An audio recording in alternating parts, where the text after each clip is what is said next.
Peace and blessings. This is Nubia I of the Blackberry Beauty Holistic Academy, Ancient African Healing for the Modern Sister. Welcome to our third Friday Instructional Upload in our wonderful intensive traveling outside of your comfort zone. So we're going to let that train go by. You know, I live in a very transformative, I was going to say transportative, but I'm going to call it transformative neighborhood.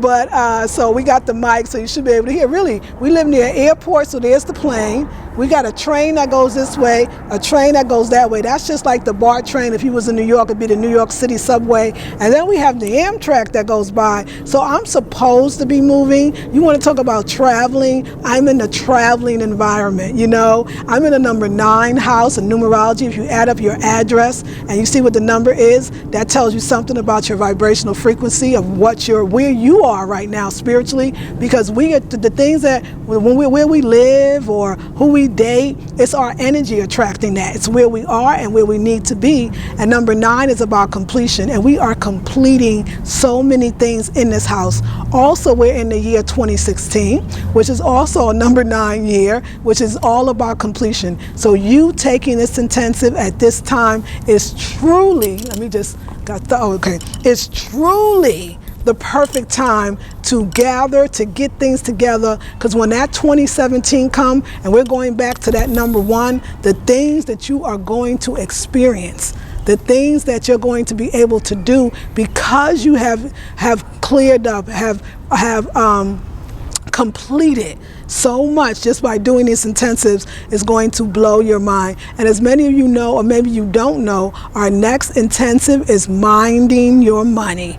Okay, so after this one, all the work we did, now we're going to go into it about how to make the money come and stay. And it's going to be practical as well as metaphysical. So today, though, we are talking about traveling outside of your comfort zone to heal all addictions, getting that monkey off your back, so that I can travel lightly, so we can travel lightly.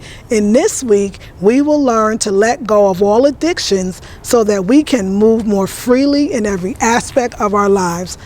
This is a subject that is so near and dear to my heart. And it's not, I say near, oh yes, but you might say, why you say dear? Why would that be? Why would it be a dear thing to being addicted to addicted? It's dearing and near and dear because I'm over so many things. I was addicted to cooked food. I was addicted to marijuana. I was addicted to organic red wine. Let's just call it what it is. I was addicted. I could not let go. I struggled for years. And it's funny, when I use marijuana, I was introduced to it by my daughter's father, who was a Rastafarian, and I was, I think, 27. Do you know, all the years growing up in New York, I never smoked weed. I only drank here and there. Didn't even drink hard liquor. I think the hardest liquor I ever drank was amaretto with orange juice. Other than that, I drank wine or coolers or this, but I still drank a lot, so I ain't gonna make it like I didn't. But I didn't smoke weed. It wasn't until I met him. And I have to say, a lot of it, I was working a job I could not stand. I was working for the state of California. It was what they call a city job, or what you call here we call a state job. Same thing. You're working for the man. It was terrible, and I was so depressed. And it wasn't so much I was depressed because I was working this 9 to 5. It was because I was working a job that didn't highlight who and what I was. And the only reason it didn't highlight is because I didn't know who I was. I knew that I wasn't a secretary. I knew that I wasn't somebody's assistant. I knew that I was here to do bigger and better things. And you know what? I didn't know that, to be honest. That's why I drank. So I worked that job by day, and every night I would go buy a bottle of wine. It wasn't even organic then, and some liver pate. I'll never forget this. Even though I was supposed to be a vegetarian, I went and got some liver pate and a baguette. And I would actually run a hot bath every day with lots of salt. This is before Queen of Four, before I connected it to my spirituality. And I would have the bottle of wine with a glass, and I would drink the bottle of wine, and I would drink the whole thing at night. And then I would eat the pate and the baguette, and I would think about like I was rich and that I was not really having to go to that job in the morning. And many times I didn't show up for work. Now, I didn't show up. Not only did I not show up for work because I was hungover, because really I was depressed and hated it, I didn't even call in. I didn't even call in. So check that out. Didn't even call in, just depressed, sad, and I just kept thinking, you know, like the wine was going to make me feel better. Well, I knew that I was going down, and I knew my life had to change, and I asked the Creator, help me, I'm going down. I'm going to probably get fired. It was a state job, so it'll take an act of Congress to let you go. So they couldn't really fire me, but eventually they would have been able to. And I was going down, I was drinking more, and I was so sad and so upset. And, you know, finally I said to myself, that's it. You know, I've got to change. And I said, Creator, you're going to have to help me because I don't know how to do it. And I remember I met my daughter's father, who was a Rasta, and he changed my life. First of all, he brought prayer to me.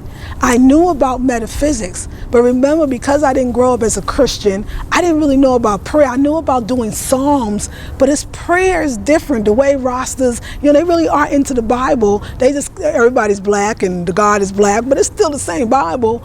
And I learned how to be quiet and to meditate and to be prayerful. And I remember the first day after dating him for months that I got on my knees to pray. And I'm not telling you that I turned a Christian that day, but I found God or Goddess or the Spirit, the Most High, within myself in a way that I never did. And I stopped drinking because he didn't drink and he didn't like drinking. He said, here, you should smoke herb instead. It's better for you. So I became an herb addict. I smoked all day, every day. Then I got pregnant. I didn't smoke during the pregnancy. After the pregnancy, I smoked some more. But while I was pregnant, I was able to leave my job because I had found a community. That when I met my daughter's father, he brought this whole, it wasn't just Rasta, it was just a conscious community in general. There were entrepreneurs, there people were doctors, somebody was a lawyer, there was many teachers. It was just beautiful, but we was all Afrocentric and loving each other and smoking a whole bunch of weed. And for me, I cannot lie to you that the marijuana in the beginning, it took away my depression. I was happier and more joyful, but I think it was a combination of learning about my African self, being with black people all the time, being outside of Babylon, which was our job. I didn't have to work the job anymore because I had got pregnant and they gave me a year maternity leave and I told them I wasn't coming back. And I found that community. And I feel like finding that community, it totally and absolutely changed my life. So it's a little sound over there. I hope it stops soon. We're going to put that out there. But it totally and absolutely changed my life. I mean, that's just the truth. And but I smoked a lot. My husband and my daughter's father and I, 2 years after we dated, we broke up because I couldn't wrap my hair no more. I couldn't stand behind my man. I couldn't act like I wasn't smart. I couldn't be that barefoot and pregnant woman. I couldn't do it. It was almost like I got out the job to be free, and then I was trapped again, and I kept thinking I got to get out. And so I got out and I went to school and I majored in theater arts and dance and singing, so it was called voice and creative writing and poetry. And my life changed. I knew I was an artist and creative, and also I had a beautiful baby. And from there I just started finding myself, but I still was a big weed smoker. To the point that after a while I understood that the weed was smoking me. I was no longer smoking it. It was my crutch. If I wasn't working or going to school, I was smoking weed, and I saw myself using it to cope. And I said, okay, what's missing? And so for me, once I decided what's missing, I decided that I needed to do something else. And so I remember when I first found, you hear that noise? I remember when I first found Queen Afua. That absolutely changed my life. And I still didn't stop smoking weed, but I definitely knew about those baths that I took years before I found the book, why they were so helpful to me. You know, I understood meditation a different way, and I understood the Mother God, because when you're in a Rasta religion, you're always talking and dealing with the Father God, and it was so nice to deal with the Mother God. If you don't mind, I'm going to take off my jacket because it's quite warm this evening, and so I'm going to do that. So bear with us, sister.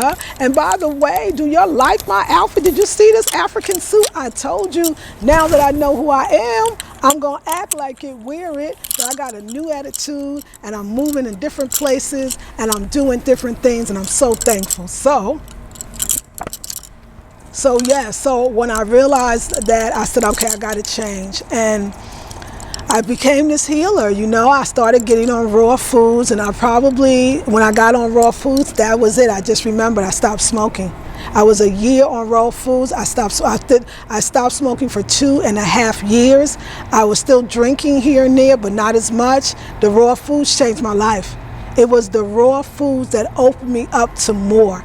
It's like I got clarity about who and what I was. I wound up going back to college and completing my bachelor's degree.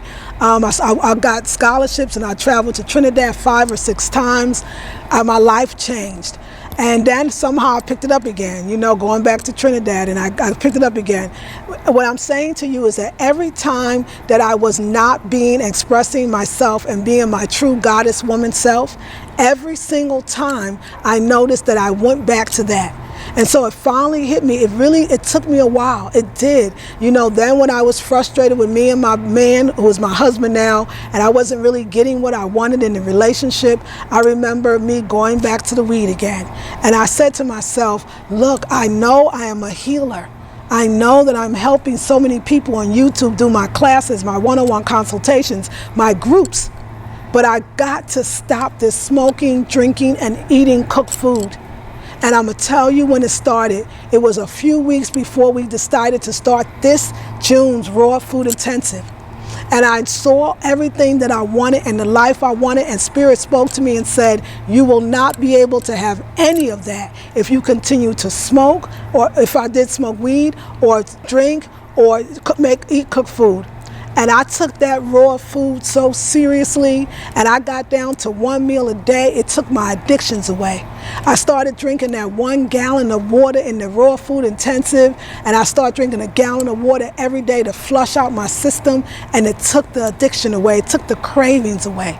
By the next month, we're in the fasting intensive. I already got the 1 meal a day down. Now I'm fasting on juices and smoothies and water and dry fasting. I was gone, the craving disappeared, gone. I saw my productivity go up. I saw my energy go up. I saw my enthusiasm go up. I knew that I was on the right track. And then we got into this month here. We're doing traveling outside of comfort zone. We're out of the fasting. I'm still eating 1 meal a day. I'm still doing a gallon of water a day, but better, y'all, let me tell you, I added the running and the jogging to my life, and look, can you see, girl? Can you see the muscles? Can you see the difference? I run every day. I lift weights, and the idea of ever putting some marijuana to my lips or my lungs, or a red drink to my lips, you know, of wine, it's never gonna happen again, because I found myself. I love myself too much. So when you are having addiction, first of all, you gotta admit it. What are you addicted to? What is your dirty little secret? What do you do that nobody knows about? Are you smoking marijuana and you don't really tell your Facebook friends, you know, only people that's close to you, or maybe nobody knows? Because for a while I was hiding it. Are you drinking wine or organic and saying, well, it's still raw, it's still organic, it's okay? Do you smoke cigarettes? Are you eating sugar or eating Snicker bars or candy on the side?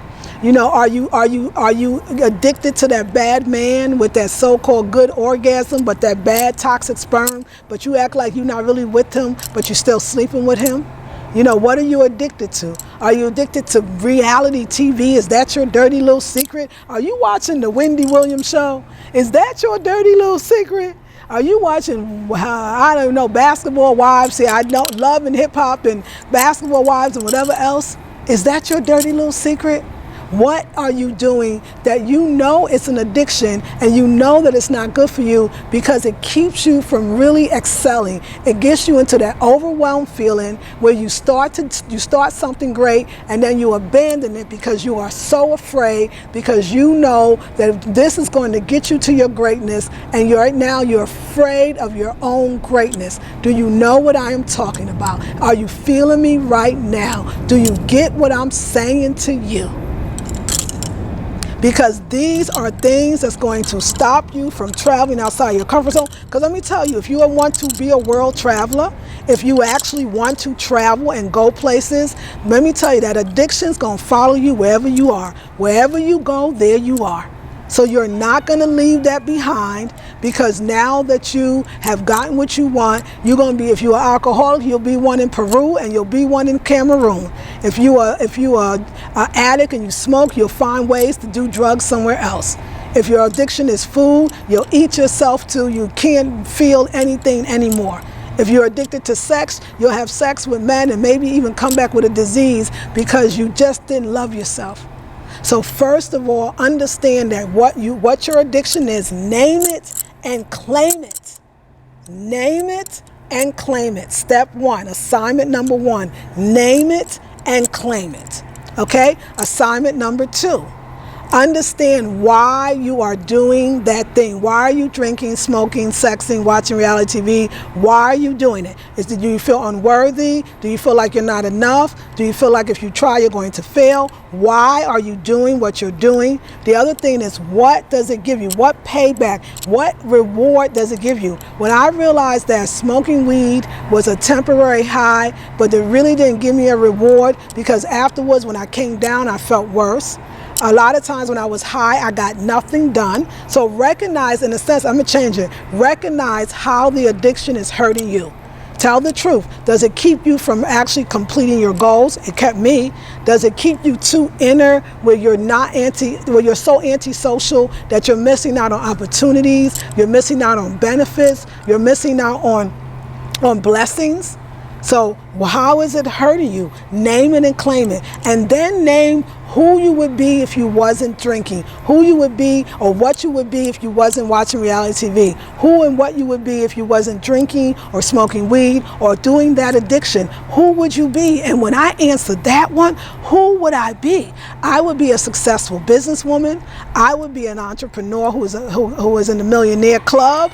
I would be a black woman millionaire. I would be sexy. My body would be totally in shape. My skin would glow all the time. My hair would always grow. I would be married. I would be living in North Carolina. I would be building we would be building our own home. I would have a wedding ring on my finger. I would be teaching these courses. I would be a raw foodist all the time. And when I start naming all of the things that I would be, I actually wanted to be that. When I started naming all of the things I wanted to be, I actually started wanting to be that. And then I said, well, wait a second. I'm doing the raw foods. This is a great opportunity. Let me stop. So I actually, I'll tell you, I had an episode where I smoked and I drank and I was too much and I felt like I was overdosing and I felt horrible and I felt like I didn't want to be. I felt suicidal. And I said, this is not going to work. And I understood that I was only doing it because I was afraid to move forward, because I knew that I needed to raise my prices, but I was afraid. I knew that I needed to take down all those videos on YouTube and start over and make people pay for my gift instead of giving it away for free. I knew that possibly my old customers would not be able to come with me anymore. I knew that I would actually have to make a decision about moving, make a decision about, building a house, make a decision about marriage. I knew at the time that I would have to be, but mostly mine was focused on my business and my way of making money. I knew that I would have to stop complaining and actually do the work, and it scared the shit out of me. Okay, it scared the living shit out of me. But I also knew what I wanted to be and who I would be if I wasn't doing this addiction, and so I stopped. But I didn't just stop. I knew that the Raw Food Intensive was coming. I knew that if I did it in the group, I knew that if I taught it, I would learn it better. I knew that if I had support from the ladies in the group, I knew that I could do it. Something about that 1 meal a day. I had flirted with it for years. Once I did that, it took away the addiction. I've been raw forever. I don't desire cooked food. I could be around it and other people eating it. I wouldn't want it if you gave it to me, if you offered to me, if you told me you'd give me $1 million if I ate it. I don't want it. You know, like I said, once I did the fasting, I knew that I knew that the addiction could go away. I understood that it was within me and I was craving it. Once I flushed my system, I knew I could get rid of it. So I'm just going to let you know, I don't care if it's a physical addiction, if it's a mental addiction, or if it's a spiritual addiction. Whatever you put on your list of what your addiction is, I'm telling you that if you decide to be a raw foodist or a vegan and you clean up your diet, you're halfway there. I'm telling you that if you decide to drink a gallon of water a day, you will flush out those toxins from your body and you are halfway there. I promise you that if you start lifting weights, if you start running, you are halfway there. Let me say something about when you start looking good and you start going beyond your limits, because I was always afraid to run because my breath, because of all the smoke and weed, every time I run, I couldn't even breathe. I was like a person who was smoking cigarettes. And I knew that I was my lungs, and I kept thinking, can I get past this? And it still hurts. But today I ran 10 laps and it was easy, and it has not been easy since I started 2 months ago at least. I don't know, maybe it's only been a month and a half. But when I stop, when I see myself in the mirror and I see my body and I see the way my clothes fit, I go, yes, I like that. I say to myself, athletes don't put toxins in their bodies, whether it's a toxic sperm, whether it's a toxic man, whether it's a toxic drink, whether it's a toxic smoke. Athletes don't put toxic things in their bodies. I say, I am an athlete. I understand that Spirit told me if I stopped doing all those addictions, they would make sure I'll be in the $1 million club. They would make sure in 2 years I'll make in the high 6 figures. They would make sure that I'll be able to raise my prices and won't be afraid, that I'll be able to take down the old videos and won't be afraid, that I'll be able to give my best in these intensives and won't be afraid. And they promised me that if I let go of all of that, all those things that I wanted to be, I will be able to have. And I said yes. I said yes, I am willing, I am able, I know that I can do it. I know that I can do it. Oh my goodness, and I'm here before you today. I am glowing, good. I am shining, I am excited, I am happy, and I am drug free, I am alcohol free, and hope it. So I'm gonna have my daughters just here to assist me. Am I still on, Miriam?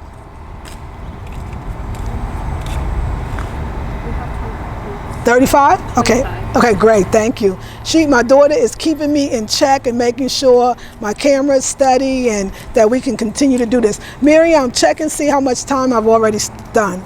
It's right. It's on the bottom while it's going. So another thing too is I want to make sure I give you enough information and that I have time to do it, because I am so ready to. Good. I got good. I'm going to keep going. We got a lot more information and I want to make sure you get it all. We're going to go for at least 10 more minutes. But anyway, we're not going to time it. We're just going to keep going because I want to make sure you understand what addictions do. So let me just go back and read what we're discussing this week again. So getting that monkey off your back so that you can travel lightly. In this week, we will learn to let go of all addictions so that we can move more freely into every aspect of our lives, right? So let me say this to you. I talked about giving up all addictions so we can move more freely into every aspect of our lives. I know that my mind is so clear that there's so much more and so much more power, first of all, that I have to manifest, that the ideas continue to flow, that I'm not afraid. Like, you know how you start to change, or you know you should do something like raise your prices, and then you do, but then you go back on your word, or you get scared, or you change your mind. I'm not afraid. Like, the fear went away. So I know that letting go of those addictions, I really am lighted. The confidence, the courage that I have is amazing. You know, I am so focused. That's another thing. When you let go of the addictions, when you're drinking, smoking, or watching reality TV, what you're doing is you're taking yourself away from what you perceive as your problems or your challenges, which means that you're not focused in the present moment. You're trying to go further in the future. You're trying to go back. You're trying to go out in the atmosphere, but you're not wanting to be here. Remember, there's a book called The Power of Now by Eckhart Tolle.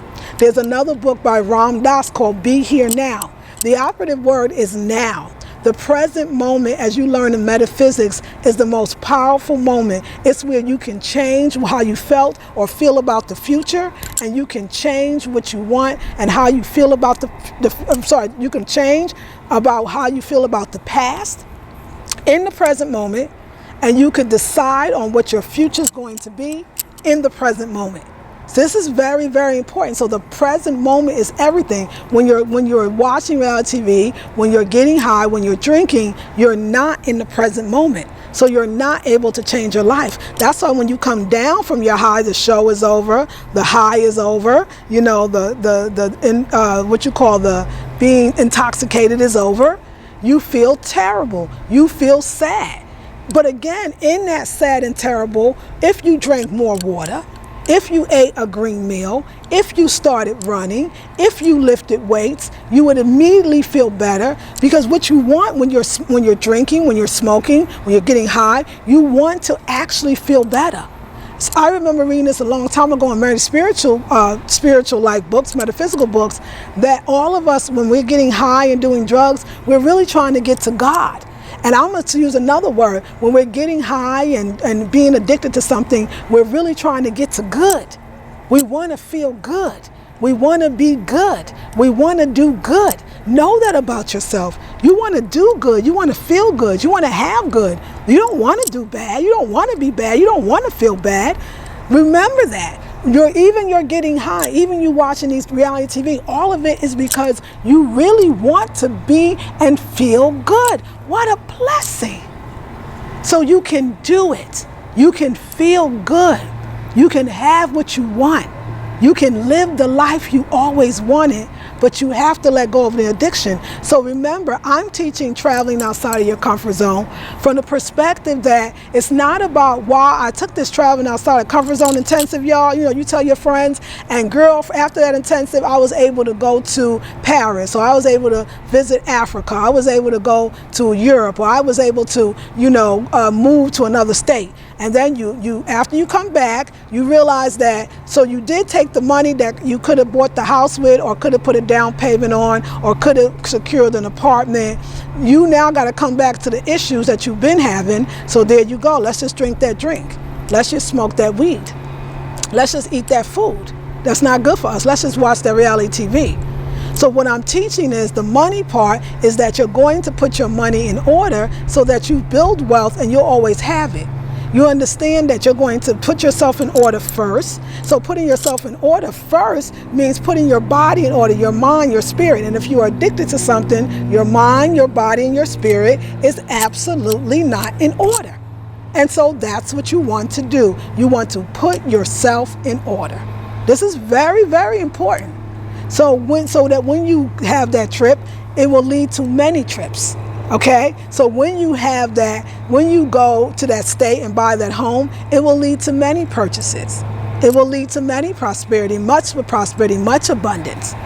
So the addiction, another thing that I would like you to do, and I know this is big and I know that I'm asking for a lot, but it's about healing and we're all in the same boat. I told you my story. I admitted to you where I was and where I am, and hallelujah, when you got a good story and a testimony, tell everybody. But start sharing with people, even if it's in the group, about what your addiction is, why you think you're doing those things, what you're most fearing, and how other people can help you get over that. You have to admit to someone. I remember the night that I sat down with my husband and said, I've got a problem. When I smoke weed, it's a problem. When I drink liquor or alcohol, or the same thing, wine for me, it's a problem. It's a problem. I'm addicted. It's not good. He'd be like, no, you don't drink that much, and you only drink organic wine. Listen to me. Call it a wino then. I got a problem, brother. It's serious. I know that I want to quit. I need help. I said I'm willing to go to a retreat center. I'm willing to go to a natural, holistic place that can help me with this monkey on my back to get it off. I've said that. I'm willing to ask for help. I'm willing to join the AA. I'm willing to join the 12-step program. I'm willing to do it traditionally, non-traditionally, both. I just don't want to be this anymore. I'm willing to change. And y'all, the moment that I said it, I knew I was never going to drink and smoke again. And that's when the Raw Food Intensive, I was able to do them. Those my 3rd year. This is the year I stopped my addiction. Then the fasting came, and now traveling outside of your comfort zone. When you gotta be sick and tired of being sick and tired. You gotta hurt so bad. You gotta want what you can be. You gotta want it so much that nothing in this world is going to stop you from getting it. Do I need to cry because I'm so emotional and I'm so passionate because I'm living my life to the fullest? Don't wait till you're 49 years old to finally say, if I never drink again, hallelujah. It wasn't all that fun anyway. My life sober is so much fun. So much more exciting. I've drank and smoked so much weed in my life, I'll never miss it again, and I'll never have to do it again. I can't go back and change it, but I can learn from it. I can teach other people about it, and I can show you where I am and where I'm going, because I'm using the present moment to get exactly what I want.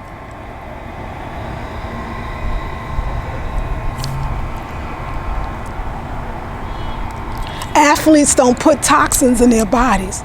I want to have a beautiful body. I want to have lungs that I can breathe through. I want to be healthy more than I want to be high. I want to be naturally high. I want to have the talents to do this video. I want to be a millionaire. And I know that I can do it, and so can you. So let me just make sure that I covered everything.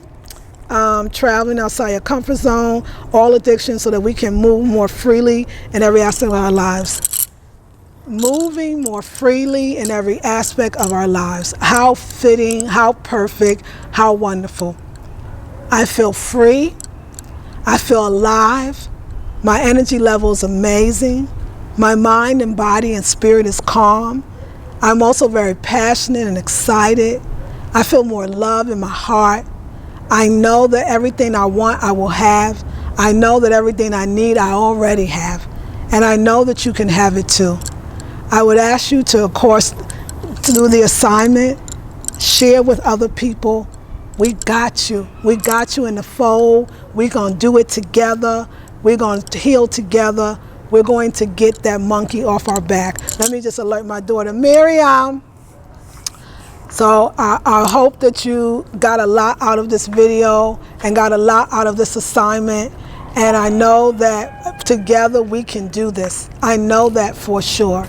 And so I thank you for being so loving and so patient. Again, I want people to know that this traveling, these intensives are actually going to be more of a course. And in a few months, I'm going to make them courses. The prices are going to go up considerably, but don't worry about that now. You're getting it for $97, and we'll continue that. And you're going to love it. I know we can do it together. I know we can travel outside of our comfort zone together. I wanted to thank everybody in the group and welcome all the new ladies that recently joined. And I love the togetherness, Ashe, the train, and I love the love.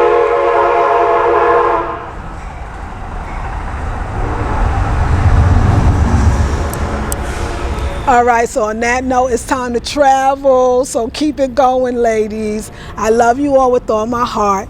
This is Nubia I of the Blackberry Beauty Holistic Academy, ancient African healing for the modern sister. Peace and blessings.